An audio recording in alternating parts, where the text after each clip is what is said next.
नमस्कार.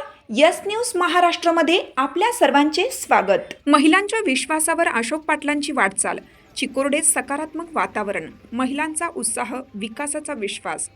चिकोरडे जिल्हा परिषद मतदारसंघात होऊ घातलेल्या निवडणुकीच्या पार्श्वभूमीवर भाजपचे उमेदवार अशोक पाटील यांच्या प्रचाराला दिवसेंदिवस वाढता प्रतिसाद मिळत असून या प्रचारात महिलांनी आघाडी घेतली आहे. महिलांच्या बैठका, हळदी कुंकू कार्यक्रम तसेच घरोघरी जाऊन थेट संवाद साधत महिलांनी जनजागृती करत प्रचाराची धुरा समर्थपणे सांभाळली आहे.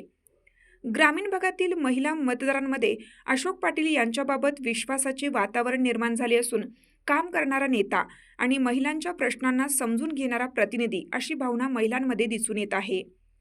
पाणी पुरवठा, रस्ते, आरोग्य सेवा, अंगणवाडी, महिला बचत गटांना पाठबळ, स्वच्छता आदी विषयांवर अशोक पाटील यांनी केलेल्या कामाची माहिती महिलांकडून घराघरात पोहोचवली जात आहे. पारंपरिक प्रचारासोबतच भावनिक संवादावर भर देत महिला सकाळी लवकर व संध्याकाळच्या वेळेत गावोगावी फिरून मतदारांशी थेट संवाद साधत आहेत. आमच्या घरासाठी, आमच्या मुलांसाठी आणि आमच्या गावाच्या विकासासाठी अशोक पाटील यांना संधी द्या असा संदेश महिलांकडून प्रभावीपणे दिला जात आहे. या प्रचारादरम्यान महिलांचा उत्साह, एकजूट आणि आत्मविश्वास पाहायला मिळत असून महिलांचा हा सक्रिय सहभाग निवडणुकीत निर्णायक ठरण्याची शक्यता व्यक्त केली जात आहे. मतदारसंघात महिलांनी घेतलेली प्रचारातील आघाडी ही एकूणच चिकोरडे जिल्हा परिषद मतदारसंघात अशोक पाटील यांच्या विजयाची नांदी ठरणार असल्याचे मत सौ अपर्णाताई पाटील यांनी व्यक्त केले. नमस्कार. यस न्यूज महाराष्ट्रामध्ये आपले सर्वांचे स्वागत. आपण सध्या चिकोरडे जिल्हा परिषद मतदारसंघात या ठिकाणी कुरळप गावामध्ये आहोत. या ठिकाणी पैलवान अशोक पाटील तात्या यांच्या प्रचाराची जी धुरा सौ वहिनी आपल्या सोबत आहेत, त्यांच्याशी आपण बोलणार आहोत. वहिनी नमस्ते. आपण जी यंत्रणा प्रचाराची राबवत आहात, तुम्हाला महिलांचा प्रतिसाद कसा लाभत आहे किंवा काय? चांगला प्रतिसाद आहे. खूप छान प्रकारे आम्हाला सहकार्य करत आहेत. महिलांच्या काय अशा अडचणी आहेत किंवा त्या सोडवण्याचा मी प्रयत्न करणार? महिलांच्या अडचणी फक्त अशा आहेत की पाणी वेळेवर सुटणं किंवा रस्ते जर चांगले नसतील तर रस्ते चांगले करून द्या.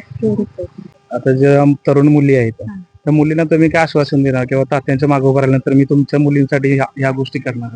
तरुण मुलांसाठी मला वाटतं 1.5 कोटीची अभ्यासिका आम्ही मंजूर करून आणले, जेणेकरून त्या मुलींनी किंवा मुलांनी आपलं घर सोडून कुठे शहरात जाऊन थांबायची त्यांना गरज नाहीये किंवा आवाढव्य खर्च करण्याची गरज नाहीये. तुम्ही आता ह्या भागात फिरताय, तुम्ही म्हणजे कशा प्रकारे काय लोकांना सांगताय की तात्यानं मतदान दिलं पाहिजे? एक प्रामाणिक माणसाला मतदान करा म्हणून सांगतोय आम्ही. भ्रष्टाचार न करणाऱ्या माणसाला मतदान करायचंय आपल्याला, एवढंच आम्ही सांगतो. कुरळप गावात एक इतिहास घडवला, तसं तुम्हाला असं वाटतंय का खरंच परत पुन्हा जर माणसाच्या मनात जर त्यांच्या प्रति भावना असतील चांगल्या किंवा प्रामाणिक माणसाला निवडून देण्याची जर ताकद असेल तर खरंच इतिहास घडेल. तुमची साथ आमची. यस न्यूज महाराष्ट्र चॅनलला लाईक करा व सबस्क्राईब करायला विसरू नका.